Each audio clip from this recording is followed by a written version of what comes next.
بسم اللہ الرحمن الرحیم هو الذی جعل لکم الارض ذلولا فامشوا فی مناکبها وکلوا من رزقه وإلیہ النشور۔ محترم بزرگوں، دوستو، 29ویں پارے کی ایک آیت شریفہ آپ حضرات کے سامنے تلاوت کی گئی۔ اس آیت پاک میں اللہ تبارک و تعالی نے 4 چیزوں کا تذکرہ فرمایا۔ اللہ فرماتے ہیں کہ اللہ تو وہ ہے، هو الذی جعل لکم الارض ذلولا، اللہ تو وہ ہے کہ جس نے زمین کو کاشتکاری کے لیے موزوں بنایا۔ فامشوا فی مناکبها، اور تم اس کے مونڈھوں کے اوپر چلو پھرو۔ وَكُلُوا مِن رِّزْقِهِ، اور اس کا رزق کھاؤ۔ وَإِلَيْهِ النُّشُورُ، اور پھر تم سب کو اللہ ہی کی طرف لوٹ کر کے جانا ہے۔ ایک تو زمین کا فائدہ بتایا، اور زمین کے اندر جو انسان کاشتکاری کرتا ہے، بیج بوتا ہے، اس کے تعلق سے بیان فرمایا۔ اللہ نے زمین کے تعلق سے بیان فرمایا کہ زمین اتنی اچھی چیز بنائی کہ تم نے اس کو رام کر لیا۔ رام کا مطلب یہ ہے کہ اتنی نرم ہے، جس طریقے سے چاہو کھودو، اور کھود کر کے اس کے اندر بنیادیں بھرو، اور اس زمین سے کاشتکاری کے لیے اس کو استعمال کرو، اور پھر اس سے کھاؤ پیو۔ یعنی کھانا بھی اللہ تبارک و تعالی زمین سے نکالتے ہیں، پانی بھی اللہ تبارک و تعالی زمین سے نکالتے ہیں، اور اس کے مونڈھوں کے اوپر یعنی اس کے کندھوں کے اوپر چلو پھرو، یہ بھی اللہ نے فرمایا۔ فامشوا فی مناکبها، تم اس کے کندھوں کے اوپر چلو پھرو۔ وَكُلُوا مِن رِّزْقِهِ، اور اس سے کھاؤ پیو۔ اخیر میں اللہ نے فرمایا وَإِلَيْهِ النُّشُورُ، کہ تم کو پھر ایک دن اس دنیا کو چھوڑ کر کے اللہ تبارک و تعالی کے پاس جانا ہے، اور ان تمام چیزوں کا حساب بھی دینا ہے۔ مطلب کیا ہے کہ تم نے اس زمین کو کیسے استعمال کیا؟ چلنے کے لیے اللہ نے اجازت دی تھی، اس کے اوپر کیسے چلے؟ کیا اس کو روندا ہے یا تکبر کی چال سے چلے ہیں؟ اللہ نے قرآن شریف میں ایک دوسری آیت میں بیان فرمایا کہ زمین کو ہم نے چلنے کے لیے بنایا۔ وَلَا تَمْشِي فِي الْأَرْضِ مَرَحًا، اور اللہ نے فرمایا کہ تم زمین کے اوپر اکڑ کر کے مت چلو۔ إِنَّكَ لَن تَخْرِقَ الْأَرْضَ وَلَن تَبْلُغَ الْجِبَالَ طُولًا، تمہاری چال کے اندر اکڑ پن نہیں ہونی چاہیے۔ کیا تم اپنی اکڑ پن سے لن تخرق الارض، زمین کو پھاڑ ڈالو گے؟ ولن تبلغ الجبال طولا، یا تم اکڑاہٹ کے ساتھ اگر زمین کے اوپر چلو گے تو پہاڑوں کی مانند لمبے ہو جاؤ گے، بلند ہو جاؤ گے؟ ایسا نہیں ہو سکتا، بلکہ تم جتنے ہو اتنے ہی رہو گے۔ اس لیے اس زمین کو استعمال کرو، نرم چال کے ساتھ اس کے اوپر چلو۔ اور اللہ تبارک و تعالی نے کسان کی بھی بہت تعریف فرمائی۔ ہمیں آج اپنی بات میں یہ دیکھنا ہے کہ مذہب اسلام کے اندر کسان کی بھی کچھ اہمیت ہے۔ کسان جو ہمارا سب کا بڑا محسن ہے، سب سے بڑا محسن تو اللہ تبارک و تعالی ہے، لیکن اللہ کے بعد بڑا محسن وہ کسان ہے۔ اب آپ سوال یہ کریں گے کہ کسان کیوں محسن ہے، اس کا کیوں احسان ہے ہمارے اوپر؟ اس لیے احسان ہے کہ مئی جون کی جھلسا دینے والی دھوپ کے اندر اور دسمبر اور جنوری کی جما دینے والی ٹھنڈ کے اندر کسان محنت کرتا ہے، اس دھوپ کو برداشت کرتا ہے، اس ٹھنڈ کو برداشت کرتا ہے، اور برداشت کرنے کے بعد اس کے اندر بیج بوتا ہے اور اس کی آبیاری کرتا ہے۔ آبیاری کرنے کے بعد پھر اناج تیار ہوتا ہے۔ وہ اناج ہم سب لوگ، پورے ملک کے لوگ اور پوری دنیا کے لوگ استعمال کرتے ہیں۔ اس لیے فرمایا گیا کہ کسان ہمارا محسن ہے۔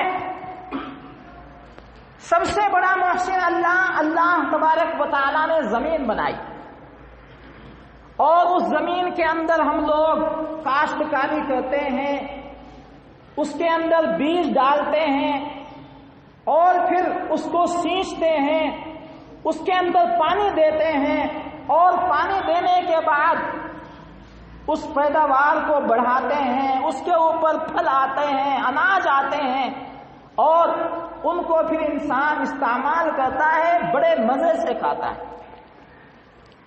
اس لیے فرمایا گیا کہ کسان کے سارے لوگوں کے اوپر احسان ہے۔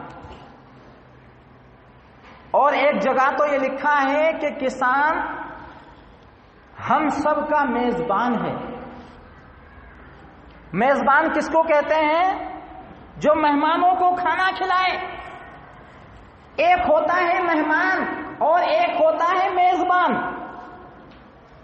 مہمان وہ ہے کہ کسی کے گھر جائے اور گھر میں جا کر کے اس کے یہاں کھانا کھائے، اس کے یہاں جا کر کے آرام کرے، اور میزبان وہ ہوتا ہے جو مہمان کی خاطر مدارات کرے، اچھا خیال اس کا رکھے، وقت کے اوپر بہترین کھانا اس کو کھلائے، اس کو میزبان کہا جاتا ہے۔ اس کی الگ الگ فضیلتیں ہیں۔ مجھے آج آپ حضرات کے سامنے کچھ کسانوں کے تعلق سے قرآن و حدیث کی روشنی میں کیا آیا ہے وہ آپ حضرات کے سامنے بتانا ہے، کیونکہ ہمارے کسان، ان کے اوپر ظلم ہوا اور وہ لوگ احتجاج کے اندر، ٹھنڈ کے اندر، راستوں کے اندر، چوراہوں کے اندر پڑے ہوئے ہیں، اور جو بل پاس ہوئے ہیں، زرعی قوانین پاس ہوئے ہیں، ان قوانین کو واپس کرانا چاہتے ہیں تاکہ ان کو کچھ راحت پہنچائے۔ اس لیے ہم سب کو ان کا ساتھ دینا ہے۔ کسان کی بڑی اہمیت ہے شریعت کے اندر۔ اللہ تبارک و تعالی نے کسان کی نسبت اپنی طرف فرمائی۔ سورہ واقعہ قرآن شریف کے اندر موجود ہے، سورہ رحمان کے بعد اس کے اندر ایک آیت ہے، افرأیتم ما تحرثون، کہ تم زمین کے اندر بیج کو بوتے ہو اور بیج کو ڈالتے ہو، کیا تم نے نہیں دیکھا؟ افرأیتم ما تحرثون، تمہارا کام یہ ہے کہ تم زمین کے اندر بیج کو ڈال دیتے ہو، بو دیتے ہو۔ آگے اللہ فرماتے ہیں اَأَنْتُمْ تَزْرَعُونَهُ أَمْ نَحْنُ الزَّارِعُونَ، کیا تم اس کو اگاتے ہو یا اس کو اگانے والے ہم ہیں؟ کس نے فرمایا؟ اللہ تبارک و تعالیٰ فرما رہے ہیں کہ تمہارا کام تو صرف اتنا ہے، زمین کے اندر بیج کو ڈال دیا گیا اور زمین کے اندر کھود کر کے اس کے اندر کاشتکاری کی گئی، لیکن زمین کے اندر سے بیج کو نکالنا، پودے پیدا کرنا اور ان کے اندر سے کمپلیں نکالنا، وہ کس کا کام ہے؟ اَأَنْتُمْ تَزْرَعُونَهُ أَمْ نَحْنُ الزَّارِعُونَ، کیا تم اس کو اگاتے ہو یا ہم اگاتے ہیں؟ تو جواب یہ ہے، اے اللہ تبارک و تعالی، وہ ذات تو تیری ہی ہے، ہمارا کام تو صرف اتنا ہے، کاشتکار کا کام تو صرف اتنا ہے، کسان کا کام تو صرف اتنا ہے کہ زمین کو کھود کر کے اس کے اندر بیج ڈال دیتا ہے، لیکن پیدائش کرنا اور اس کو اگانا، اس کو پروان چڑھانا، اس کے اوپر بالیں اگانا، وہ اے اللہ تبارک و تعالی وہ تیرا ہی کام ہے۔ اسی لیے ایک شاعر کہتا ہے، جس کھیت سے دہقاں کو میسر نہ ہو روزی، جس کھیت سے دہقاں کو میسر نہ ہو روزی، دہقاں کہتے ہیں کاشتکار کو، یعنی اتنی محنت، اتنی جد و جہد کرنے کے بعد بھی اگر کھیت سے کسان کو روزی میسر نہ ہو، جس کھیت سے دہقاں کو میسر نہ ہو روزی، اس کھیت کے ہر خوشے گندم کو جلا دو۔ بہت ساری زمینیں ہیں جو بنجر پڑی ہوئی ہیں، بہت ساری زمینیں ہیں جو بیکار پڑی ہوئی ہیں، لیکن اللہ تبارک و تعالیٰ نے تعریف کی ہے اس زمین کی کہ جس زمین کے اندر کاشتکار محنت کرتا ہے اور اس کو کام کے اندر لاتا ہے، اور اگر کسی انسان کے پاس زمین ہے، جائیداد ہے، اور وہ اس کو اسی طریقے سے چھوڑ دیتا ہے، جناب نبی پاک صلی اللہ علیہ وسلم نے ناپسند فرمایا اس انسان کو۔ ایک حدیث میں اللہ کے نبی صلی اللہ علیہ وسلم نے ارشاد فرمایا کہ جو مسلمان درخت اگاتا ہے اور جو مسلمان کھیتی اگاتا ہے اور پھر اس کھیتی سے، اس درخت سے کوئی پھل یا کوئی ناج کا دانہ جانور کھاتا ہے یا انسان کھاتا ہے تو یہ اس کے لیے صدقہ بن جاتا ہے۔ جس طریقے سے ہم لوگ صدقہ خیرات کرتے ہیں، صدقہ خیرات کیوں کیا جاتا ہے؟ تاکہ ہمارے نامہ اعمال میں کچھ نیکیاں لکھ دی جائیں، ہمارے نامہ اعمال میں کچھ اجر و ثواب آ جائے، ہم کو کچھ ثواب مل جائے، اس وجہ سے ہم لوگ صدقہ خیرات کرتے ہیں۔ اللہ کے نبی صلی اللہ علیہ وسلم کیا ارشاد فرماتے ہیں، اگر کوئی انسان، کوئی مسلمان زمین کے اندر کوئی جھاڑ لگا دیتا ہے اور دوسرا کوئی جانور یا کوئی انسان اس جھاڑ کے سائے سے فائدہ اٹھاتا ہے یا اس کے پھول سے فائدہ اٹھاتا ہے یا اس کے پھل سے فائدہ اٹھاتا ہے یا کوئی جانور فائدہ اٹھاتا ہے تو وہ بھی ایک صدقہ ہے، اس صدقے کا ثواب جو ہے جھاڑ کو لگانے والے کو ملتا ہے۔ اور ایک حدیث میں جناب نبی پاک صلی اللہ علیہ وسلم نے یہ بھی ارشاد فرمایا کہ اگر کوئی درندہ بھی کھا لیتا ہے تب بھی اس انسان کو فائدہ پہنچتا ہے جو انسان کھیتی باڑی کرتا ہے۔ تو یہ معمولی چیزیں نہیں ہیں، کسان جو محنت کر رہا ہے یہ معمولی چیزیں نہیں ہیں، بہت بڑا ثواب اس کو ملتا ہے۔ کسان کے ڈالے ہوئے بیج کو اللہ تبارک و تعالی جب اس کو اگاتے ہیں اور کسان اس کے اوپر محنت کرتا ہے، جتنے لوگ دنیا کے اس کو کھاتے ہیں، لگانے والے کو، محنت کرنے والے کو صدقے کا ثواب ملتا ہے، چاہے کوئی جانور کھائے، چاہے کوئی انسان کھائے، چاہے کوئی جانور اس کے سائے سے فائدہ اٹھائے یا اس کے پھول سے یا پھل سے کوئی انسان فائدہ اٹھائے، لگانے والے کو ثواب ملتا ہے۔ اتنی بڑی اہمیت جناب نبی پاک صلی اللہ علیہ وسلم نے کسان کے تعلق سے اور زمینوں کے تعلق سے بیان فرمائی۔ ایک حدیث میں اللہ کے نبی صلی اللہ علیہ وسلم نے ارشاد فرمایا کہ 7 چیزیں ایسی ہیں جو انسان کے لیے صدقہ جاریہ بن جاتی ہے۔ صدقہ جاریہ کیا ہے وہ بھی ہمیں سمجھنا ہے۔ صدقہ جاریہ یہ ہے کہ انسان دنیا کے اندر کوئی ایسا کام کر کے جاتا ہے کہ مرنے کے بعد بھی اس کا ثواب اس کو ملتا رہتا ہے، وہ صدقہ جاریہ ہے۔ اور یہ صدقہ جاریہ 7 قسم کی چیزیں ہیں۔ مثال کے طریقے سے مسجد بنانا بھی صدقہ جاریہ ہے، مدرسہ بنانا بھی صدقہ جاریہ ہے، اور کنواں کھودنا بھی صدقہ جاریہ ہے، پل بنانا بھی صدقہ جاریہ ہے۔ اسی طریقے سے درخت کا لگانا بھی صدقہ جاریہ ہے۔ اللہ کے نبی صلی اللہ علیہ وسلم نے ارشاد فرمایا کہ 7 قسمیں ہیں جو انسان کے لیے صدقہ جاریہ بنتی ہیں۔ اور صدقہ جاریہ کا مطلب یہ بھی ہوتا ہے کہ ایک وقت ایسا آتا ہے انسان عمل نہیں کرتا لیکن اس صدقہ جاریہ کا ثواب اس کو ملتا رہتا ہے۔ کیا مرنے کے بعد انسان عمل کرے گا؟ کیا مرنے کے بعد انسان اپنی قبر کے اندر نماز پڑھے گا؟ نہیں پڑھے گا۔ لیکن اگر وہ مرنے سے پہلے اس دنیا کے اندر صدقہ جاریہ کر کے گیا ہے تو اس عمل کا ثواب مرنے کے بعد بھی اس کو ملتا رہے گا۔ اگر انسان نے نیک صالح اولاد چھوڑی، قرآن پڑھنے والا کوئی بچہ چھوڑ کر کے انسان مر گیا،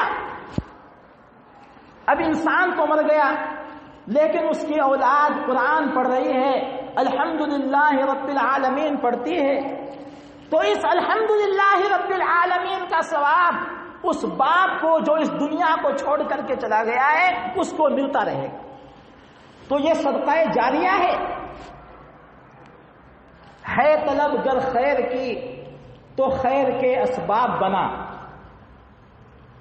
ہے طلب گر خیر کی تو خیر کے اسباب بنا، پل بنا، چاہ بنا، مسجد و تالاب بنا۔ یہ ایک شاعر نے نظم کے اندر ان تمام چیزوں کو پرویا ہے کہ اے لوگوں، اگر تم کو خیر کی طلب ہے تو خیر کے کچھ اسباب دنیا کے اندر بنا کر کے چلے جاؤ، کسی کو تعلیم دے کر کے چلے جاؤ، کسی کی تعلیم کے اندر کچھ حصہ لے کر کے چلے جاؤ۔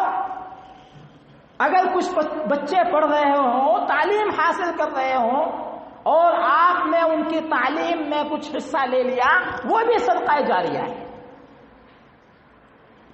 اور آپ نے کوئی مدرسہ بنوا دیا، اس مدرسے کے اندر بچے تعلیم حاصل کر رہے ہیں، جب تک وہ مدرسہ قائم رہے گا اور جب تک بچے اس کے اندر پڑھتے رہیں گے تو میرے محترم بزرگوں اور دوستوں، دنیا سے اس جانے والے انسان کو اس کا ثواب برابر طریقے سے ملتا رہے۔ حالانکہ وہ مرنے والا اب مرنے کے بعد کچھ نہیں کر سکتا، نہ ہی قبر کے اندر نماز کی اجازت ہے، نہ ہی قبر کے اندر انسان روزہ رکھ سکتا ہے، نہ ہی قبر کے اندر انسان زکوٰۃ دے سکتا ہے، نہ ہی مرنے کے بعد انسان کوئی نیک عمل کر سکتا ہے۔ لیکن بغیر عمل کیے ہوئے اگر انسان صدقہ جاریہ کر کے چلا گیا ہے تو اس کا ثواب اس کو ملتا رہے۔ اس لیے ہمیں بھی چاہیے کہ ہم لوگ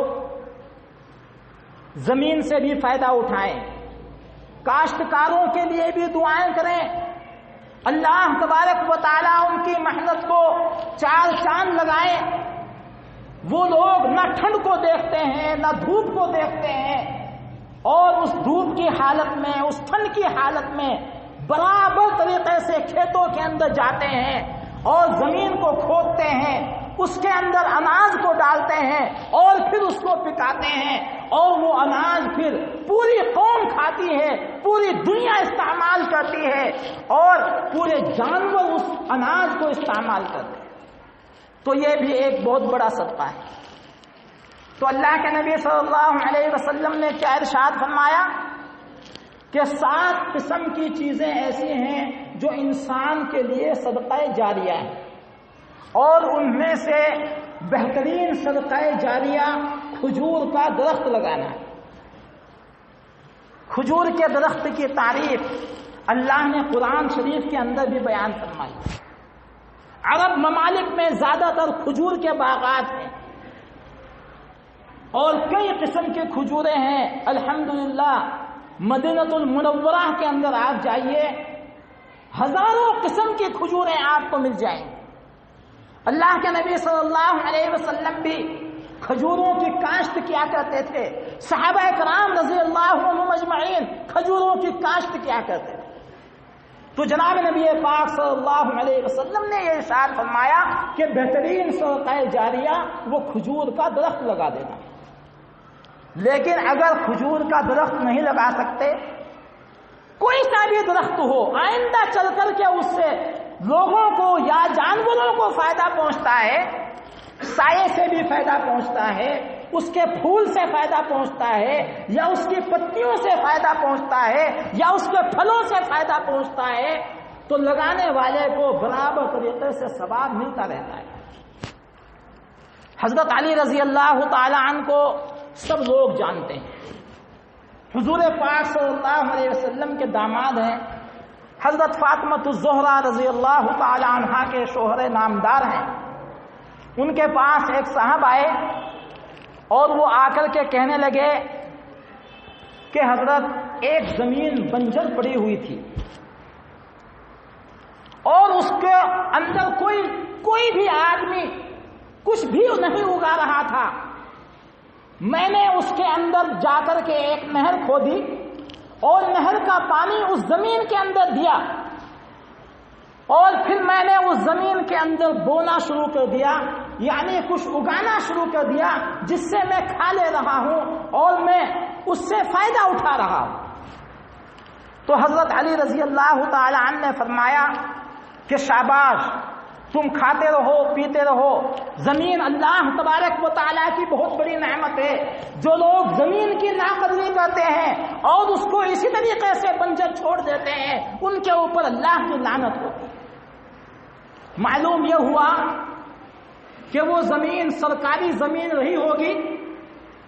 سرکاری زمین ایسی ہوتی ہے کہ لوگ اس کو چھوڑ دیتے ہیں، لیکن کوئی بھی انسان اگر اس کے اندر کوئی درخت لگا دے، اس کے اندر پانی کا انتظام کر کے اور اس پانی سے کچھ کھیتی وغیرہ کر لے، اس سے کھا لے، تو کوئی حرج نہیں ہے، کوئی نقصان نہیں۔ حضرت علی رضی اللہ تعالیٰ عنہ نے دعا دی ان صاحب کو، جو صاحب ان کے پاس سوال لے کر کے آئے، اور ان کو کہا کہ تم نے اصلاح کا کام کیا ہے، فساد کا کام نہیں کیا، تو تم نے ہریالی کا کام کیا ہے، بنجر کا کام تم نے نہیں کیا۔ اس لیے جو اہل زمین حضرات ہیں اور جو زمیندار ہیں، ان کو چاہیے کہ اللہ کی یہ بہت بڑی نعمت ہے، اگر کسی انسان کو 1 فٹ بھی زمین ملی ہوئی ہے، یا 1 بیگھا یا 1 ایکڑ زمین ملی ہوئی ہے، اس کو چاہیے کہ وہ اللہ تبارک و تعالیٰ کا اس کے اوپر بہت بڑا انعام ہے، اور اس زمین کی قدر کرے، اس کے اندر جہاں تک ہو سکے پکانے کی کوشش کرے، اس کو بنجر نہ چھوڑے۔ جناب نبی پاک صلی اللہ علیہ وسلم نے اس انسان کے لیے دعا فرمائی کہ جو انسان زمینات کو بنجر نہیں چھوڑتے بلکہ ان سے فائدہ اٹھاتے ہیں۔ اس لیے ہمیں چاہیے کہ زمین کے اندر محنت کرنے والوں کے لیے بھی ہم لوگ دعا کریں، اللہ تبارک و تعالیٰ ان کی محنتوں کو رنگ لائے۔ ان کے بہت بڑے احسانات ہیں قوم کے اوپر، اور قوم انہی کی وجہ سے جو ہے اناج کھاتی ہے، انہی کی وجہ سے غلہ کھاتی ہے۔ آپ کہیں تک بھی جا کر کے دیکھ لیجئے، باغات ہوں یا اناج والی فصل ہو، ساری فصلوں کو جو ہے کسان ہی اگاتے۔ لیکن آج کا رونا یہ ہے کہ کسانوں کو جو پیداوار ہوتی ہے چند سرمایہ کاروں کے رحم و کرم کے اوپر ان کو چھوڑ دینا چاہتی ہے حکومت۔ اس لیے یہ لڑائی جاری ہے، 50 دن ہو گئے ہیں۔ اللہ تبارک و تعالیٰ سے دعا کرنی چاہیے کہ اللہ تبارک و تعالیٰ ان کی محنت رنگ لائے، اور جس مقصد کے لیے پورے ہندوستان کے کسان لگے ہوئے ہیں، اللہ تبارک و تعالیٰ اس مقصد میں ان کو کامیابی و کامرانی عطا فرمائے۔ آمین۔ واخر دعوانا ان الحمد للہ رب العالمین۔